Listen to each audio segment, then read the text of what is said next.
18 বছরের ছেলেটা, এটা একটা হলো এটিএম বুথ। ফোলাগা আসলে হলো মূলত একটা এটিএম বুথ, যেটা টিপ দিলে টিয়া বাইরে।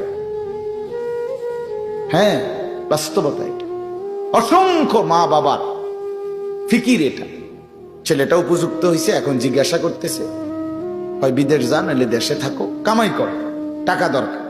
তোমার নামাজ, তোমার ইমান, তোমার আমল, তোমার আখেরাত, তোমার চেহারা, তোমার সুরত, চাল চলন, এটা আমার দেখার বিষয়। তুমি ধ্বংস হইছো না বরবাদ হইছো, এটা কোনো বিষয় না। টাকা ইনকাম করছো কিনা দেখার বিষয়। এই উভয় পক্ষের, অভিভাবকের খামখেয়ালি, অজ্ঞতা, আর সন্তানদের বেপরোয়া জিন্দিগি। অসংখ্য ছেলে পেলের কারো কোনো মানে লাখ লাখ ছেলে মেয়ে এখন, যারা তাদের মাথার উপরে কোনো ছায়া, কারো কোনো নিয়ন্ত্রণ কিছুই স্বীকার করে।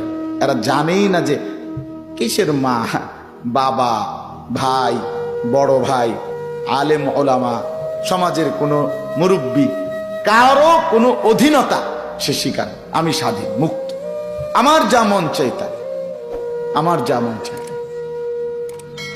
এই যে এক জিন্দিগি, এই জিন্দিগি তো গ্রামের চাইতে শহরে আধুনিকতার মোড়ক দিয়ে লক্ষ লক্ষ সন্তান সব ভুলে গেছে। এই মাত্র আমার প্রিয় ছাত্র আমার সাথে আসছে, ভালো আলেমে দিন, মৌলানা ইয়াহিয়া, সে নিজেও বয়ান করে। ও আমার এতক্ষণ শুনাইল গাড়ির বসে বসে।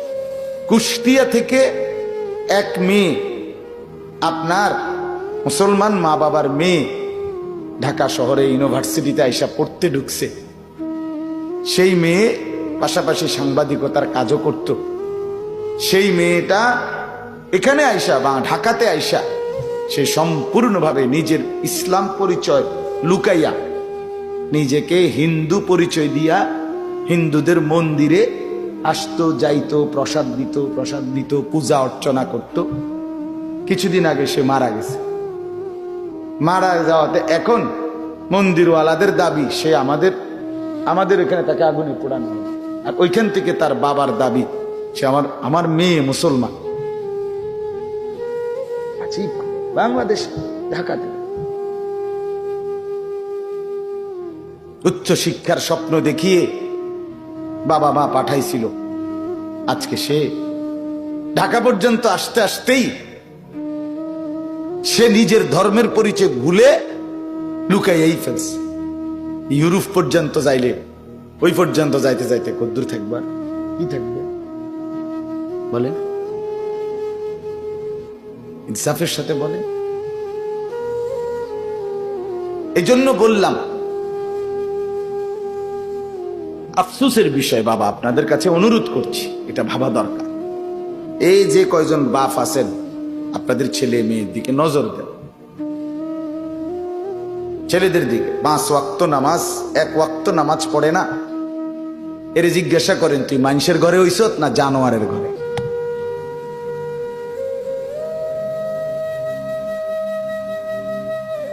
তার পরিচয় জিজ্ঞেস করে। খোদার 365 দিনে কোনদিন ফজরের নামাজ পড়ে না এই হাইওয়ানকে জিজ্ঞেস করেন তুই মুসলমানের ঘরে জন্ম নিছত না বেঈমানের ঘরে?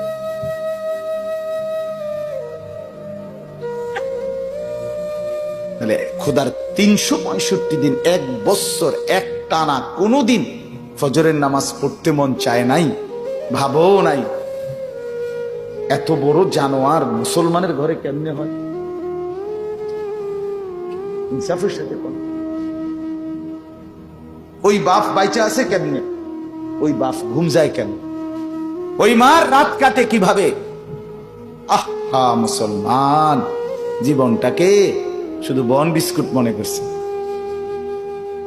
আহারে মুসলমান, কয়টা টাকার খাট পালং আর সোফা আর ফার্নিচার আর ইট বালু আর সিমেন্ট আর টাইলস আর এই ফাঙ্গাস তেলাফিয়া ফার্মের মুরগা, এই হলো জিন্দেগি। এটুকু, এই ভোগ বিলাসিতা, এই দুনিয়া